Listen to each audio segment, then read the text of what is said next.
Hi, and welcome to the Dev Leader podcast. My name is Nick Cosentino, and I'm a principal software engineering manager at Microsoft. In this video interview, I was joined by Josh Hicks of Jumpmind, and we started off by going over some of Josh's career experiences, where we got to see some work as a contractor. He talked about corporate life. We talked about how these types of things that you want to be able to do in your career grow and shift over time based on your priorities.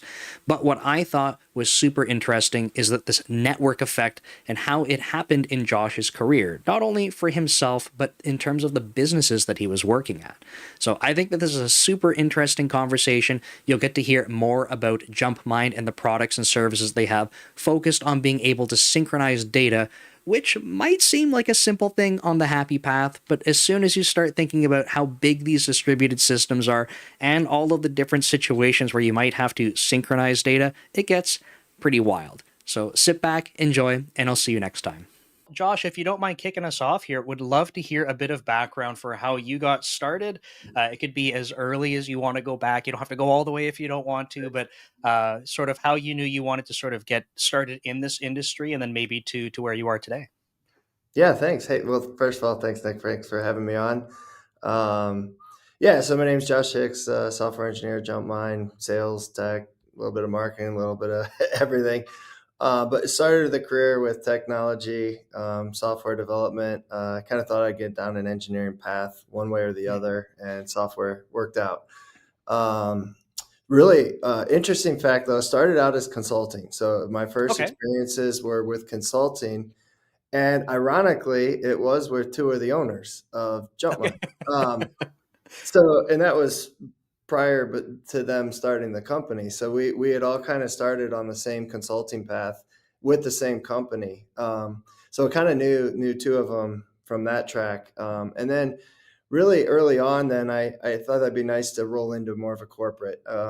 Let's check out what it's like to work for an organization. So I jumped into Right. a full role, as kind of a salary corporate employee, and that was interesting, but a lot of pros. It was really nice working for a couple big organizations, and you got a team, and it was steady. Where consulting, you kind of can bounce around, so you kind of trade off the constant shift in work to more of a steady. You get used to the environment, you get used to the industry that you're in, and then found out where you can put in a lot of hours sometimes with the corporate America, and so Yeah. went back to hey, maybe freelance. So then I kind of started my own thing and freelance for a while, and that's where I circled back in with Jumpmind. Two of the Okay. owners that I had worked with previously were starting to get the Symmetric product underway, and they reached out to me and said, hey, we want to take this into our first major retailer. Technically probably second. They had kind of been working on it from grassroots at their original company. This was going to be the first real customer that was new to them. And so they reached out to me and said, hey, you're in this freelancing space. Would you like to come over and help us get this going? And so I was subcontracting at the time with Jumpmind as a freelancer, and historically had known these guys. So we Right. already Right. had a nice relationship, and went into our first major retailer. And the first goal was kind of get that Symmetric product in place, get it working with all these retail type stores.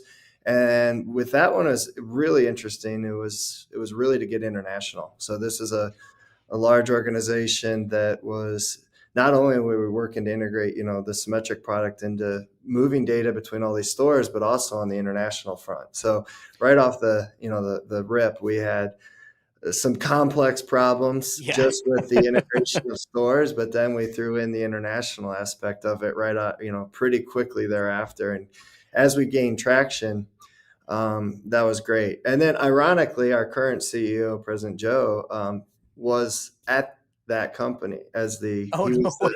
yeah. So we had built relationships there from both sides. So from a freelancing to them in a startup to some of the people that are currently employed by Jumpmind, we were all in that mesh network kind of right out of the Well, gate. So this is something I noticed as you're talking through this and wanted to get your perspective on this. I'm making an assumption here, but yeah, it seems like there's a lot of what has been going on in terms of sort of your career and where things are at now in terms of how this is set up. That like networking has been a tremendous part of all of that. Is and like, can you Yes. maybe comment on that?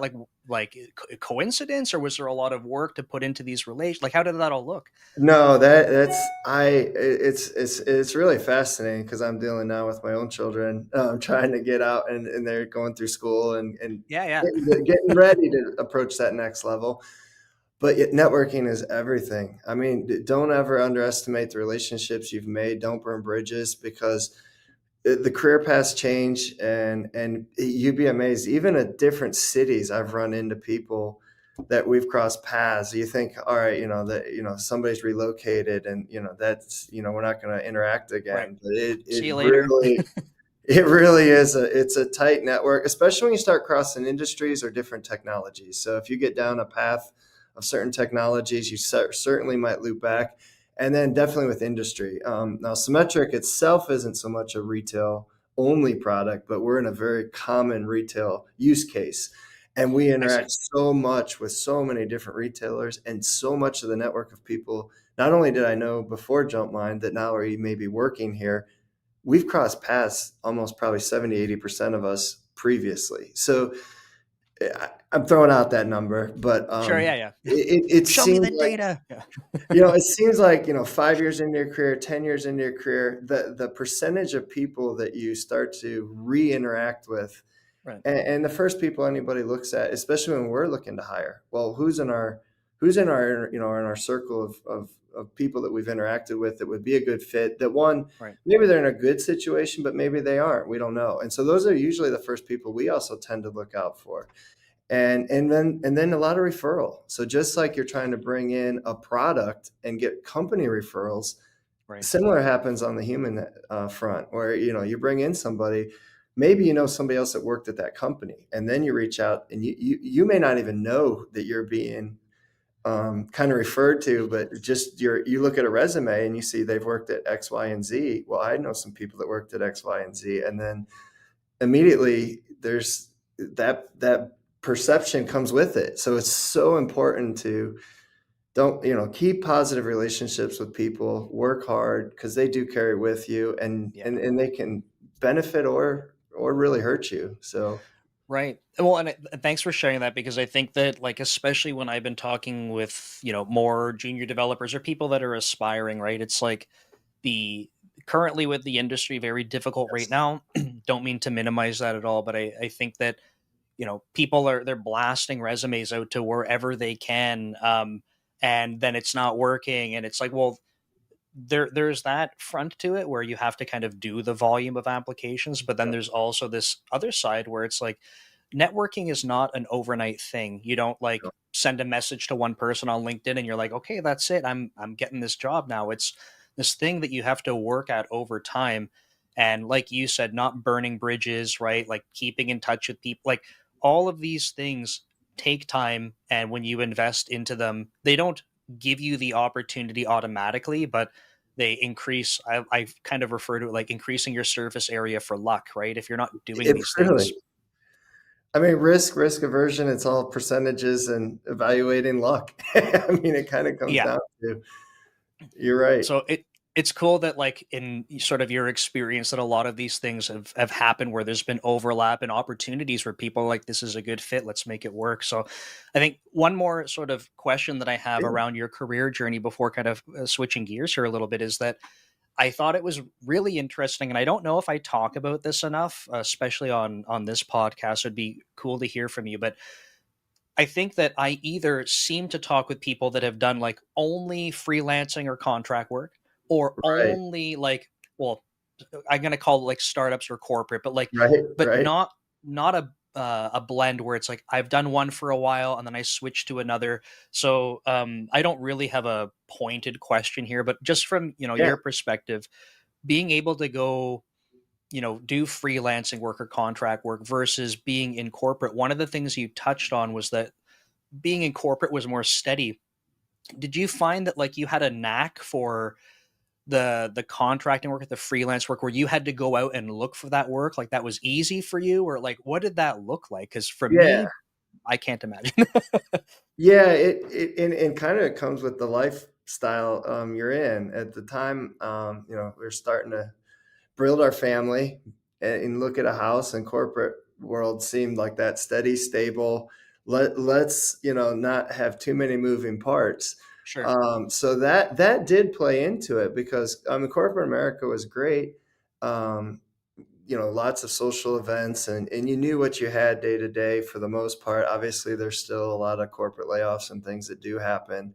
Mm. But that was kind of in the lifestyle I was in. And then I got to the point where I was like, I really want to try this freelancing. But with it came the challenge of, I got to remarket myself, and I'm on a Right. 6 month or a 1 year contract or a three month contract, whatever those were. You didn't know where potentially your next check was coming from, if that Right. 6 months was a couple of weeks out, and you're waiting to meet with management. Hey, are we getting renewed, or do I need to start branching out? And that's where the network came into even more play, because a lot of people that I had worked with, I didn't really start the freelancing until about 10 years into my career. So at that point, I had the chance to build up that network.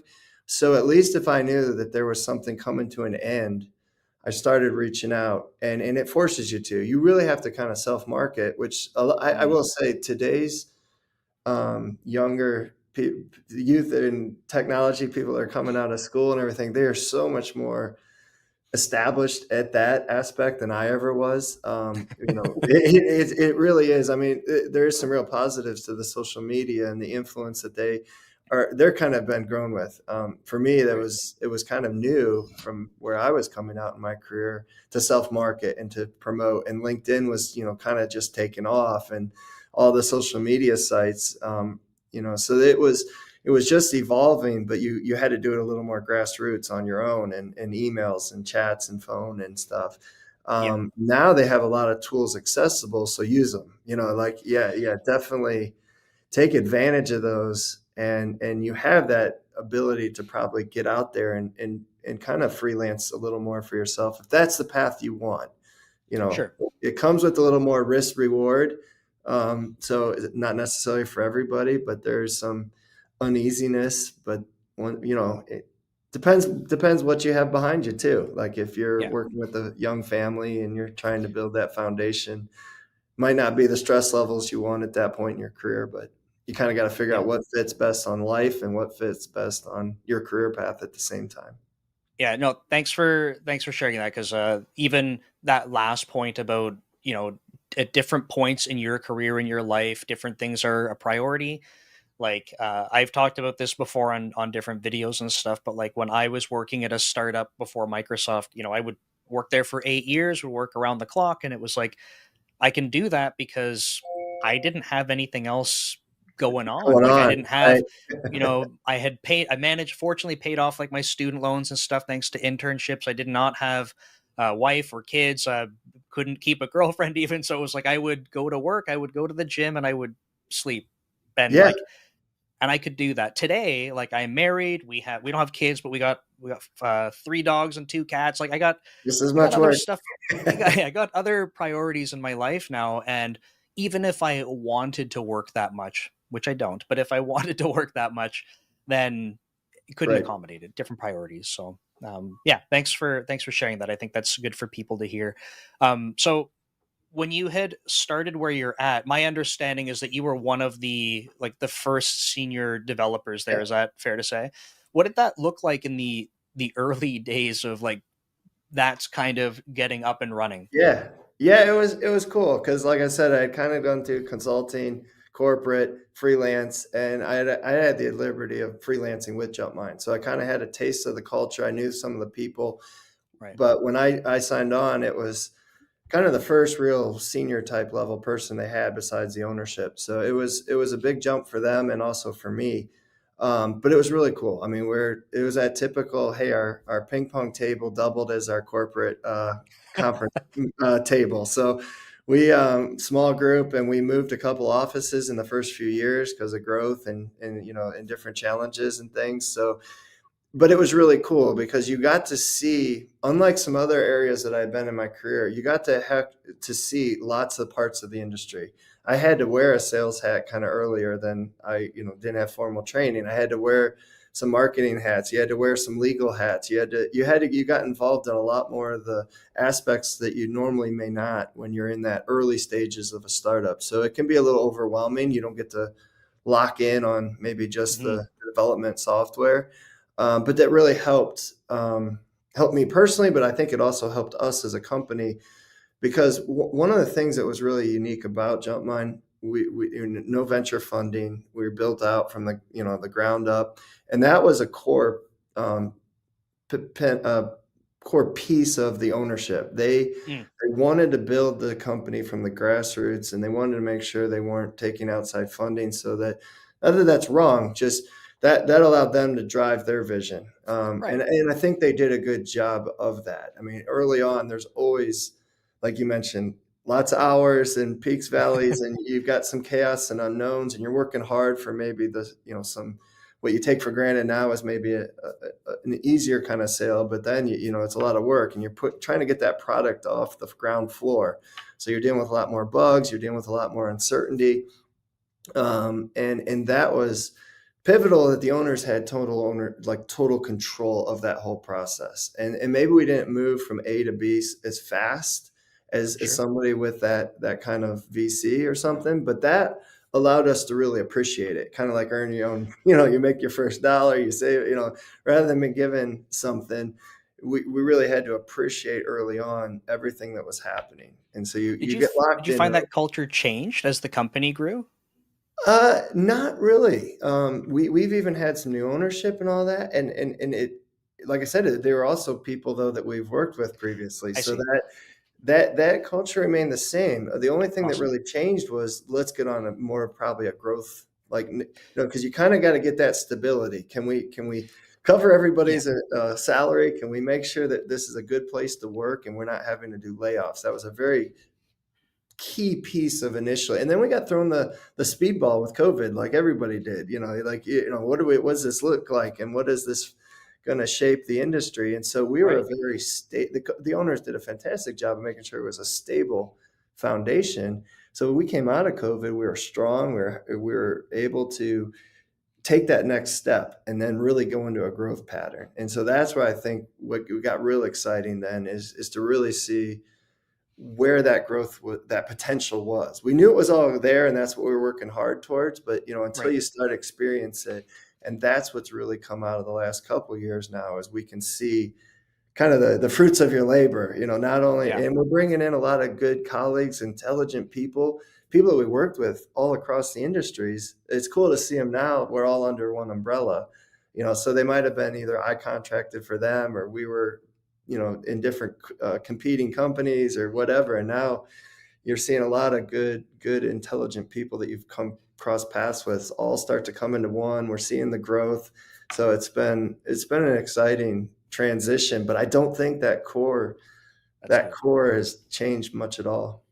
That's awesome. Yeah, like the before Microsoft, when I was at a startup, that was one of the things that was top of mind. Like exactly as you described it, like being in early, like it was not externally funded or anything. And like you said, not that there's anything wrong with that, but it it felt like being in early. Like I'm not confused about this. I don't think that it was my company, but it felt like that way. Like, hey, look, if we don't need to go blow money on stuff, like we shouldn't. Like like just it felt scrappy, right? And it felt like even though I'm not making that decision, I'm like, I understand that because Yeah. we're trying to grow this thing, right? It felt like I had that responsibility as well. So yeah, it's a really cool time.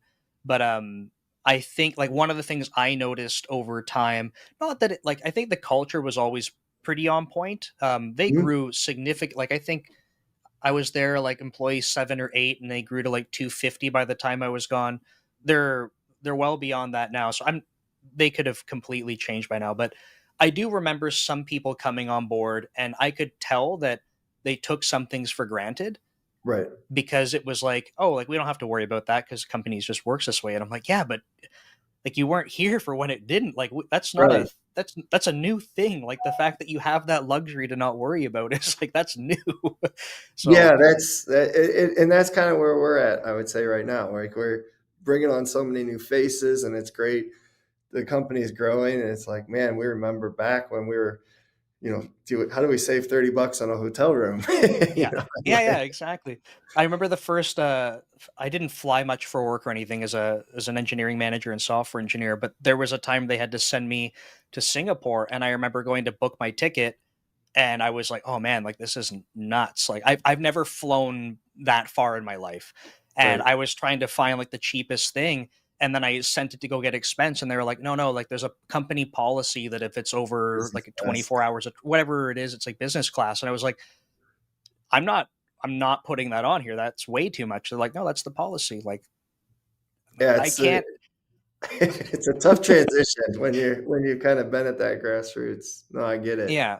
I'm like, I know that's not my money, but it still feels wrong. I'm like, I'm gonna be asleep on this plane anyway, like passed out like this. So like, I don't need anything that's thousands of dollars more. But Yeah, uh, I think that is one interesting aspects of any kind of startup. If you get the opportunity to do it, it is a cool experience because you have a different level of appreciation that doesn't maybe come with a big consulting gig or a corporate America. And right, the good thing is out there. If you got that network, you could try it. And if it's not for you, then it's not there. But you can transition back. But it does provide some other areas that those other avenues don't quite touch right. on. And like you said too, like wearing different hats. Personally, I didn't have to do any sales and marketing, but got exposed to a lot of it, which is really Yeah, cool. Because otherwise, I could live under a rock as a software developer and be totally happy just writing code. But like my career took a management path extremely early on because they were like, we need people to help with this. I'm like, I don't know what that means, but right. okay. But yeah, like for you, you said you got exposed to sales and marketing. I'm sure that was maybe not in the moment, didn't feel like it, but I'm sure that's been a tremendous asset to you in your Yeah, career. yeah, especially with the background in that technology. It's always rooted there. It's been nice to get into those secondary kind of like a sales or I don't do a ton with marketing as much anymore now, but like when I get into a room, if we're on that sales kind of front, I've still got that technology behind me, so I can still kind of feel comfortable talking to things, and you don't have to. I'll take it offline, and we'll ask. You can kind of get to answers to the prospects or customers right in that, and that really helps. You know, create that relationship up Yeah. early. And that's a huge skill, right? Because I think there's probably many developers go through their entire career not having, not interfacing with customers or potential customers or anything like that. It's like you're getting the stuff off the task board, working with your manager or product owner, churn Yeah. through this stuff. It, But like, Yeah, and with anything in software, it's very easy to disconnect yourself to the code, to the problem, to the use right, case. But when you actually can even witness, even if it's an internal user, like if you can witness them experiencing the software and how they're using it, or you can see how it benefits them directly, or you can right, see where customers either having a challenge to use it or how they're having success using it, it kind of adds another layer than when you're just looking at the code and the use case and I check the button or check the box that this got completed. This task yeah. is done and that task is done and I unit tested, and it has a little more feel to it when you can actually see it in use or see how it's interacted by the end users. Yeah, absolutely. I'm always trying to remind myself that especially when I'm working with my employees, like telling them why is important. And I remind them too, like, if you don't know why, and why is not, oh, because Nick said so or because that was in the plan. Like, if you don't know why we're doing it, I want you to ask because it's my responsibility to make sure that, like, you understand that you're engaged. Because if I tell you how to do something or what to do, but not why, there's a huge missed opportunity, as in you're not going to be totally engaged. I'm Right. not taking advantage of how, intelligent the engineers are. Like they're just like, someone told me to go do this. Becomes I'll go do robotic. it. Right. Kind of sucks, but whatever. I guess this is what we do. But I don't want it to be that way. I want to be like, here's the challenge we're trying to solve. Here's a couple of ideas we've heard about, but like, you are the expert. Please go off and be creative and solve this problem. And engagement goes way up when people are like, this is my problem to own, not this is my code that I have to go like basically copy what someone told me to do. Like that kind of sucks, I think, for most people. So Yeah.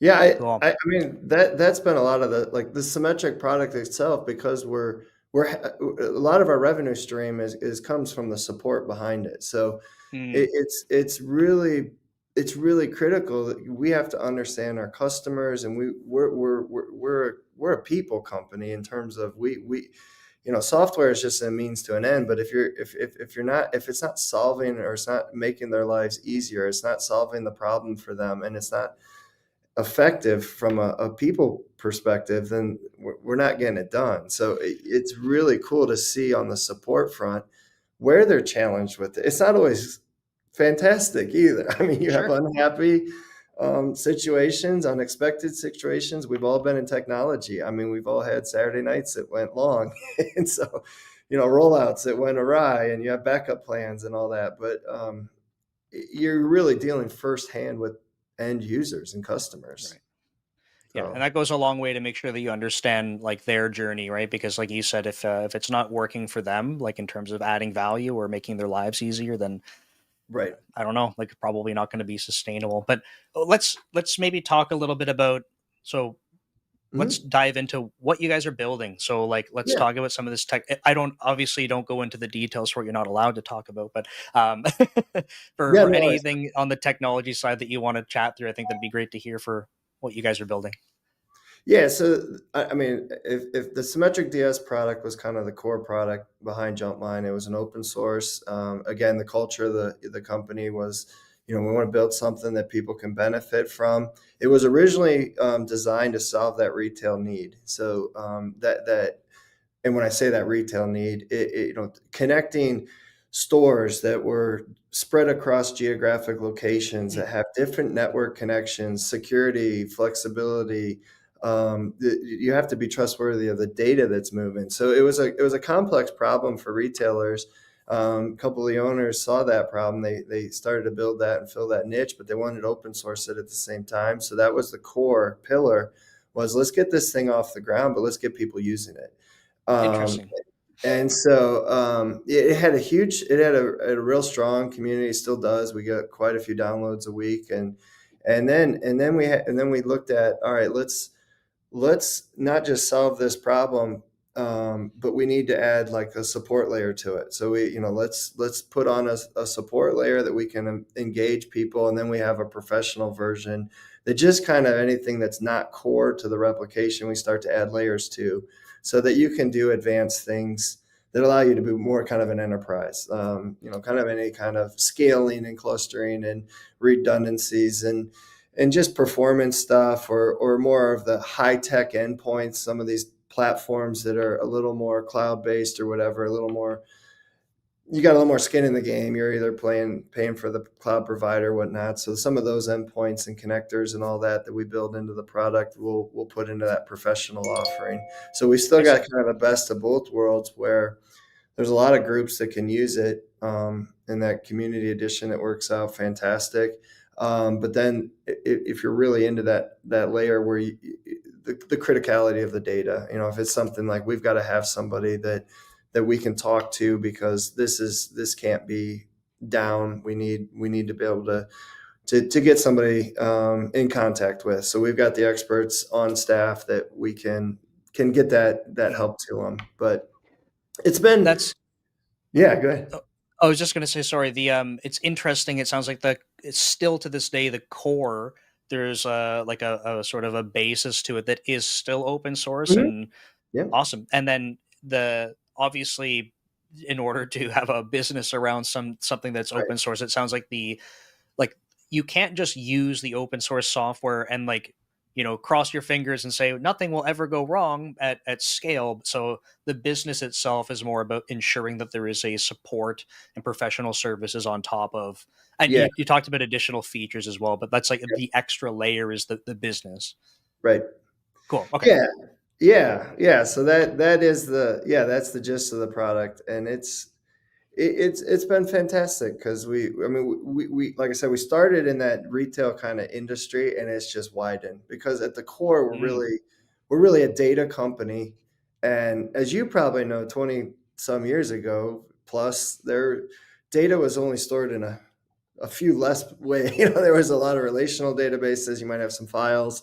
And you got some mainframes and stuff, but I mean, there wasn't nearly the amount of data storage, and how cheap it is, and how you can put it and move it and place it anywhere, and the analytic engines that are out there.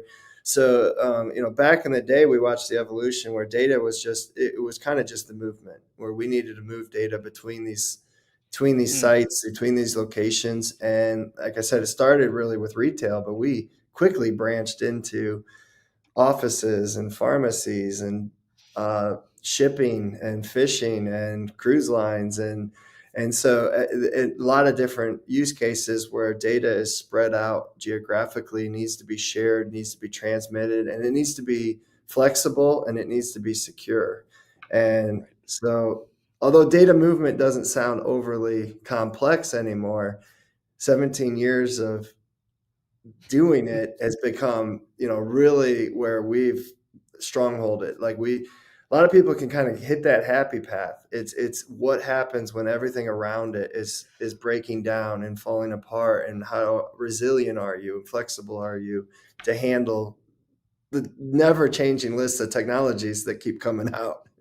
Yeah, I think that when you start talking about scale of things, that's where people maybe don't realize, right? So you're talking about scale. Even if you have one customer, that customer might have, many different sites, and then you multiply that by the number of customers. Like, the when you have data in one spot, or you have a couple of databases to sync between, like, not so crazy, but that problem can balloon out of control. Then Mhm. you need to have things like security on top. You need to have redundancy. The Like, without getting to all the details of it, like, I work in Office 365, so Mhm. exchange with email is like the thing. The like We have to make sure that there's redundancy, like, across the planet. It has to be highly available, and it's like, I don't know, to me, like, it's email. Like, that doesn't sound like the sexiest thing, but like, that's people's email, and it's not just like People a depend couple on it. people. It's all of the Microsoft like clients, right? Like, so the scale of, like, sometimes the scale of the domain can make the challenges or the constraints like extraordinary. Because if Yeah. it was just, keep a backup of someone's data, like, that's not so bad. But now you need to have, like, geographically redundant, highly available times, millions and millions and millions. Like, suddenly gets pretty wild. Yeah, and especially, I mean, and we do like a lot of it is environment. I mean, because we're running software. It could be across the globe, and it could be not just hundreds, thousands of endpoints that are in Yeah. sync, and you got all, especially the edge now with devices and handhelds, and I mean, of there's a lot between all those points. You've got firewalls and layers and security layers, and network outages, and so those layers start to add real complexity. And I mean, obviously the cloud is fantastic, but not everything can always be in the cloud, and so that we do a lot that's in between. So Interesting. Okay. we do a lot of where, hey, maybe your main storage and your main end game of the data is going to be up in the cloud, but where it's all Mm. gathered, captured, and where the users are, it might be all over the place, and they may be in and out of service. Especially when you start dealing with maritime. I mean, you got shipping vessels and cruise lines that are constantly in and out of um, network changing all the time, and their data Right. changes. It might be all the time. You might have high impacts of changes that are coming in, and so getting that data back to the cloud might be very volatile at times. And so That's that's a interesting challenge, and goes back to, like, understanding, like, the user, right? Because if you're right. as you were talking through this, and it's like, okay, it's retail, you expand out beyond that. If no one was thinking about, like, yeah, as soon as you get into maritime or other situations where your connectivity maybe isn't quite as stable as having a store that's mostly plugged in and connected, like, suddenly you're not really building solutions for those folks that really have a different use case. Yep. And it is, it's really opened doors for us too, because like I said, we're primarily built on that data front. And data just keeps people aren't getting rid of it. It seems like with storage getting cheaper, you have more and more, and there's a lot, and there's obviously a whole space on just governance and everything that's going around all that. Um, so these are problems that are kind of new. They weren't necessarily. I mean, they might have been in some of the bigger large companies, but now we're seeing every company of every different size is starting to deal with the same data. Everyone's talking analytics and all the AI kind of benefits that they get. Oh And yeah, whole other layer. yeah, and you can't be competitive in your market anymore without real data that you can trust and that you understand and that you can act on. And so having that vehicle now that can allow that to all happen. I mean, we're not the ones that tell you what to do. We just allow you to have all the information that you need in front of you so that you can make those decisions and you can plug in a lot of those analytic engines and stuff to really take it to that next level. Very cool. Yeah, like it's essentially, and not to minimize it, but it's an entire platform for Yeah, synchronizing data across many exactly. different endpoints. Very cool. That's Exactly. awesome. I have a note, and this Mhm. is from someone who had sent it over before we were recording, and I don't want to put you on the spot, but Yeah. I'm going to do it a little bit. I think you'd probably be able to answer this, but it said that you might be able to kind of talk us through what happens during a major disaster in terms of like what happens, like how does the platform try to make sure that if there is a disaster and there's data's unavailable or like a store is offline or some endpoint, like what does that look like behind the scenes in terms of being able to like make sure that data Yeah. eventually gets synchronized and all? Like I don't even know from your perspective what that looks like, but hope that's Yeah. not too much on the spot. Oh, no, no, no, no. I'm used to it. No, no. I mean, and the whole platform was built for that in mind. I mean, like I said, the happy path stuff is not really what I mean. A lot of developers could get in and move data between systems. That's never really the problem. The problem is these kinds of situations, and one of the core tenets of the product. I mean, we do not release anything, get rid of anything that hasn't fully committed, fully been transmitted. It's all built around redundancy, resiliency. So it retries. If there's outages, it can report them. It retains everything.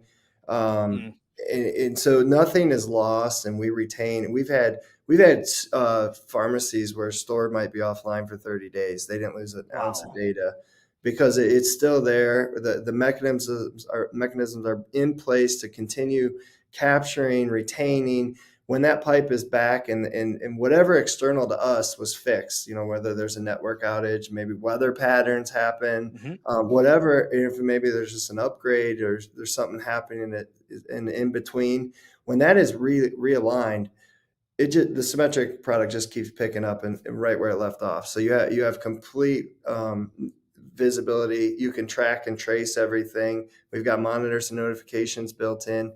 And a really cool feature that we just added about 2 or 3 years ago is this full compare and repair that has Mm. a full validation mechanism. We're going to conferences and we're talking to a lot of customers and like, well, how do we know? How do we know? And so there's this, Source, trust us, bro. Yeah, yeah, like right, right. And so we're like, we really need to look at what we can do. And we had always had one in place, but it was kind of simplified where is if those endpoints are on the same network, because that problem's not as hard to solve. Are these two data sets aligned? We can do sure. that with local connections. The real difficulty is how do I know if my data is aligned between here and a node in Asia? And they're both in use. They're both taking changes, and so that's a really complex, cool development Mhm. problem. Yeah, Is to really figure out like, all right, how do we check some of this information and transmit it with time in mind, with yeah. across scale, and as users are using the system, so it's without outages. And it's Um, not at rest, right? Because like so it is no, literally no, changing as you're trying to do that it comparison. theoretically, and you have options to say only check what is at rest or not at rest, or so how aggressive do you want to be with that? So that was a nice add-on feature that's kind of above and beyond that really helps people feel confident about like Yeah. what is moving. Is this really gonna is this really back in sync? Because going back to your original question, the outage failure, that's everyone's main concern. Are we back to where we wanted to be before the Right. outage occurred?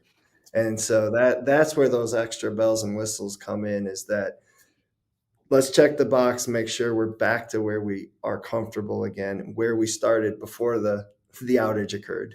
Right. And it's interesting, right? Because even with that problem, so you could build a solution that once things are back online, everything's synchronized again. Like obviously customers like happy, right? That's great news. But the point you brought up around the confidence of it, I think is very interesting. I experienced something similar in digital forensics where it was like, you could have pictures that look the same or data that looks the same. People like, so a lot of what I was building was taking data off of devices. So my team in particular would take cell phones, and we Yep. would build the software that takes the data off of that. And then someone goes, how do I know that that's Yeah, the data right. from the phone? Like like how do you prove it, Prove right? it. And traditionally with computer forensics, it was a hard drive, so you could image the drive, and then you could take a hash of the data, and then your hashes would be equal. With phones, as soon as your phone's on, it's not at rest anymore. It is, the operating system is literally changing stuff on the phone. Right, right. So unless you've physically done a chip off of the device, which destroys the device, it's not going to be at rest. So suddenly we went from having all of these customers that were very used to like, hey, like, we can use a hash and we know that it's a perfect image.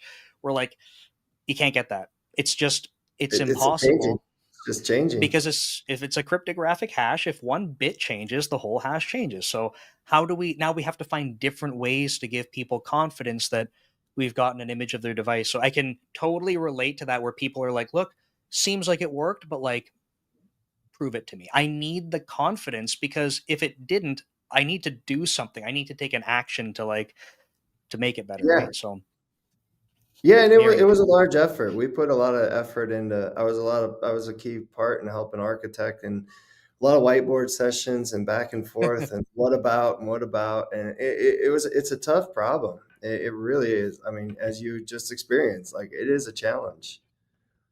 Yeah, So it's, and again, it goes back to like understanding what the users want, because yes, of course they want, in the disaster situation, they want to be back online after, makes sense, but really they want confidence in that right. too, because at the end of the day, like they Well, can't just go, okay, like, light, checkbox went green, so therefore I just trust it. Like, we went through a big disaster, like right. prove it to me.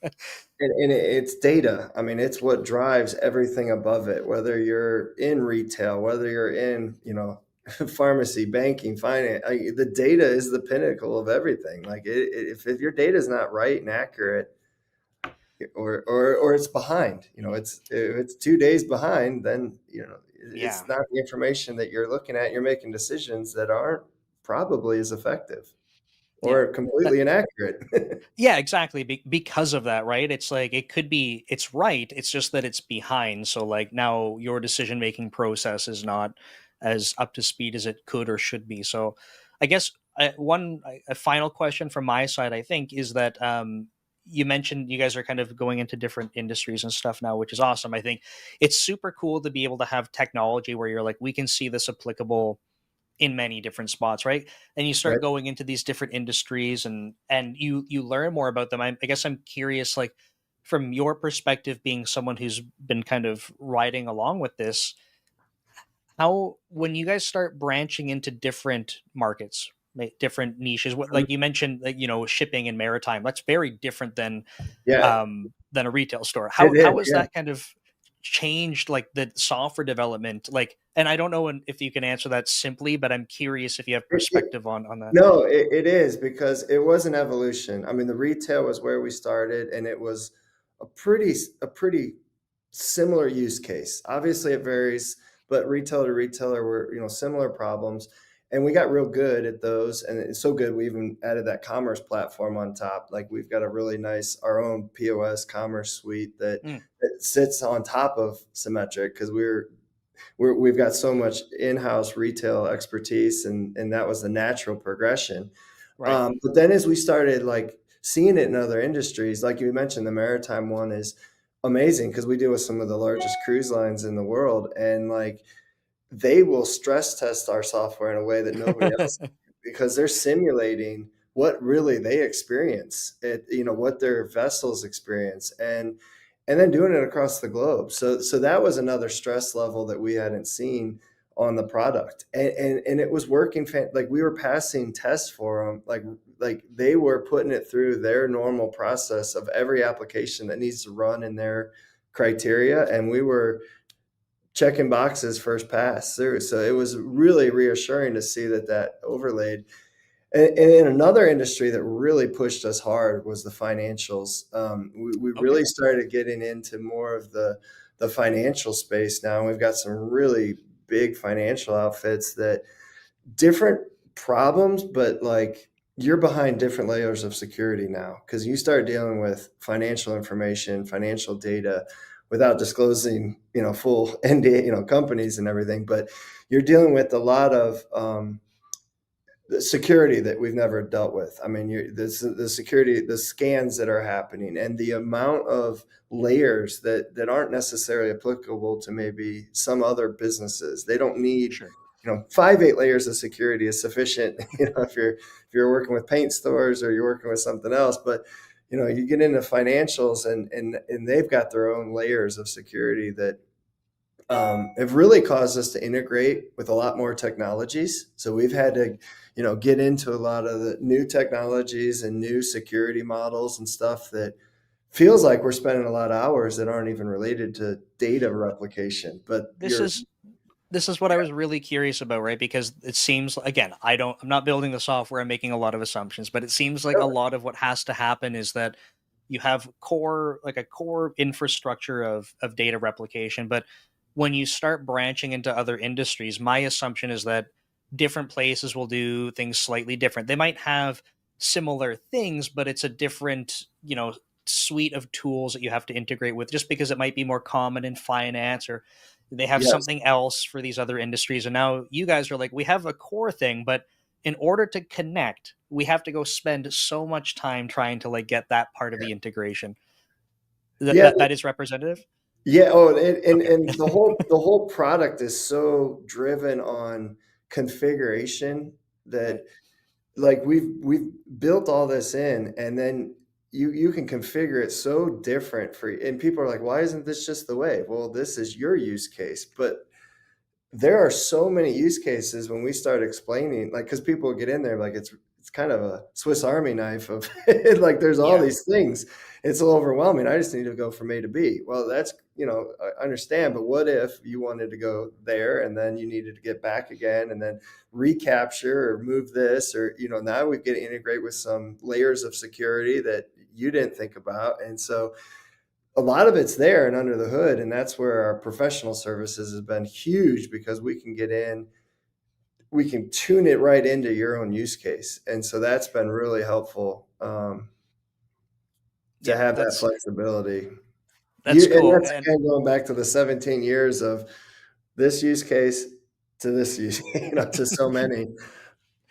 yeah, I wanted to briefly mention that I think that for probably a lot of people, again, I'm trying to call out little things where I'm like, I don't know if people have thought about this yet, but I think a lot of people think about when they're building software, like, I might be a back end developer or a front end developer. I'm building a product or a service, but I don't know if a lot of people realize that there are tons of companies that build software that is like you guys are building a platform that can go be configured for different use cases, right? So same same infrastructure, but because it's so configurable, from one client to the next might look completely different from a configuration.